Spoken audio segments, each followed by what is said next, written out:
ಇದು ನಮ್ಮ ಹೆಗ್ಗೆರೆ ಕೌಲಿ ಇದು. ಆದರೆ ಇನ್ನೂ ಕೌಲಿಗಳಿಗೆ ನೀರು ಬಿಡೋದಲ್ಲಿ ಕ್ಲೀನು ಮಾಡಿಲ್ಲ ಇವರು. ನೋಡಿ ಎಲ್ಲಿಂದ ಎಲ್ಲಿವರೆಗೆ ಇದೆ ನೋಡಿ, ಇದು ಇನ್ನೂ ಕ್ಲೀನೇ ಮಾಡಿಲ್ಲ. ಇವ್ರು ಕ್ಲೀನ್ ಮಾಡೋದು ಯಾವಾಗ, ಮತ್ತು ಗದ್ದೆಗಳಿಗೆ ನೀರು ಬಿಡೋದು ಯಾವಾಗ, ಅಗೆ ಹಾಕಬೇಕು. ನಾಟಿ ಮಾಡೋ ಸಮಯ ಈಗ ನೋಡಿ, ಇನ್ನೂ ಕ್ಲೀನ್ ಮಾಡಿಲ್ಲ, ಸ್ವಚ್ಛ ಮಾಡಿಲ್ಲ. ಇನ್ನೂ ಯಾವಾಗ ಮಾಡಿದ್ರು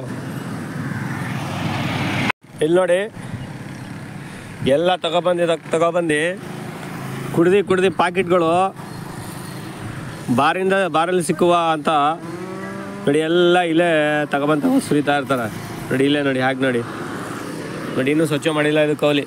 ತಗೊಬಂದು ನಾವು ಸುಮ್ಮನೆ ವೀಡಿಯೋ ಮಾಡಿದ ಆವಾಗ ಯಾರೂ ಅದ್ರ ಬಗ್ಗೆ ಕ್ರಮನ ಕೊಂಡಿಲ್ಲ ನೋಡಿ. ಇಲ್ಲಿ ನೋಡಿ, ಇವ್ರ ಮನೆ ಎಕ್ಕುಟ್ಟೋಗ ಇವ್ರದ್ದು. ತಗೊಬಂದು ಕೌಲಿ ಇದೆ, ಇಲ್ಲೇ ಸುರಿತಾರಲ್ಲ ಇವರು. ತಿಪ್ಪೆಗಳು ಇಲ್ವಾ ಇವ್ರಿಗೆ? ಎಲ್ಲ ಇದು ಗದ್ದೆಗೆ ನೀರು ಹೋಗುವ ಇದು ಕೌಲಿ, ಇದು ಇಲ್ಲೇ ತಗೊಬಂದು ಸುರಿತಾರಲ್ಲ ಇವರು. ಪುರಸಭೆಗೆ ಇವ್ರು ಕ್ರಮ ಕೈಗೊಳ್ಳಿ. ಇವ್ರಿಗೆ ಸ್ಟೇಷನ್ಗೆ ಹಾಕಿ ಜೈಲ್ಗೆ ಹಾಕೋರೂ ಕಡಿಮೆ ಅಂತೀನಿ ನೋಡಿ. ಎಷ್ಟು ಗಲೀಜು ಮಾಡಿದ್ದಾರೆ ನೋಡಿ. ಇಲ್ಲಿ ಏನು ಹೇಳೋರಿಲ್ಲ ಕೇಳೋರಿಲ್ಲ. ಆದಂಗೆ ನೋಡಿ, ಎಲ್ಲ ಇಲ್ಲೇ ತಗೊಬಂದು ಸುರಿತಾರೆ ನೋಡಿ ಕಸ. ಆದಷ್ಟು ಬೇಗ ಇವ್ರಿಗೆಲ್ಲ ಆಕ್ಷನ್ ತಗೊಳ್ಳಿ ಅಂತ ನಾನು ಕೇಳ್ಕೊತಾ ಇದ್ದೀನಿ ನೋಡಿ. ಇಲ್ಲಿ ನೋಡಿ, ಕೌಲಿಗಳಿಗೆ ನೀರು ಬಿಡ್ಬೇಕಾಗಿತ್ತು, ಇನ್ನೂ ಸ್ವಚ್ಛನ ಮಾಡಿಲ್ಲ ಇದು. ಇನ್ನು ಕೌಲಿ ನೀರು ಯಾವಾಗಪ್ಪ ಬಿಡೋದಿರೋ? ಇಲ್ಲಿ ತಗೊಬಂದು ಸುರಿತಾರಲ್ಲ, ನಾಚಿಕೆ ಮಾನ ಮರ್ಯಾದೆ ಏನಾರು ಇದ್ದ ಇವ್ರಿಗೆ ನೋಡಿ.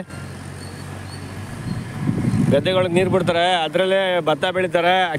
ಮತ್ತು ತೋಟಗಳಿಗೆ ಅಡಿಕೆ ತೋಟ ಮತ್ತು ತೆಂಗಿನ ತೋಟ ಅದಕ್ಕೂ ನೀರು ಬಿಡ್ತಾ ಇರ್ತಾರೆ. ಅದಕ್ಕೆ ತಗೊಬಂದು ಇಲ್ಲಿ ಸುರಿತಾ ಇರ್ತಾರಲ್ಲ ಇವರು. ನಿಜಾಗ್ಲೂ ಚೆನ್ನಾಗಿರ್ತಾರ ಇವರು?